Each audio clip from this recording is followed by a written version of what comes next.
Everyone, ఎలా ఉన్నారు? Welcome to my kitchen. ఈరోజు మనం చేసుకుందాం ములంకాడ టొమాటో కర్రీ ఈజియెస్ట్ వేలో. సో ఇప్పుడు కర్రీ కావాల్సిన పదార్థాలు చూసేద్దాం. 2 చిన్నగా తరుక్కున్న ఉల్లిపాయలు, 3 సన్నగా తరుక్కున్న పచ్చిమిరపకాయలు, 4 టొమాటోస్ చిన్నగా తరుక్కొని ఉంచుకోవాలి. కొంచెం కరివేపాకు, 3 ములంకాయలు కట్ చేసుకొని వాటర్తో క్లీన్ చేసి ఉంచుకోవాలి. కొంచెం కొత్తిమీర రెడీగా పెట్టుకోండి. ఇప్పుడు మన ప్రాసెస్లోకి వెళ్ళిపోదాం.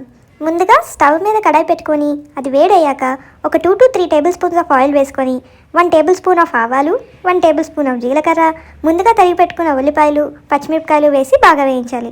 ఉల్లిపాయలు బాగా వేగాక కరివేపాకు వేసుకోవాలి. ఇప్పుడు చిటికెడు పసుపు వేసి ఇంకొంచెం సేపు వేయించాలి. ఇలా వేగిన ఉల్లిపాయల్లో ముందుగా తరిగి పెట్టుకున్న టమాటోస్ వేసి వేయించి మూత పెట్టి బాగా మగ్గించాలి. టమాటోస్ ఇలా మగ్గిన తర్వాత తగినంత కారం, ఉప్పు వేసుకొని కారం పచ్చివాసన పోయేంత వరకు బాగా వేయించుకోవాలి. ఇప్పుడు పచ్చివాసన పోయిన తర్వాత ముందుగా కట్ చేసుకున్న ములంకాయలు వేసి గ్రేవీ ముక్కలకు పట్టేలా స్టవ్ మీద కొంచెం సేపు ఉంచుకోవాలి. ఇప్పుడు ములంకాయలు ఉడకాలి కాబట్టి కొంచెం కొంచెంగా నీళ్ళు వేసుకొని మూత పెట్టి ములంకాయలు ఉడికేంత వరకు ఉంచాలి. ఇప్పుడు చూసారుగా ములంకాయలు బాగా ఉడికిపోయాయి.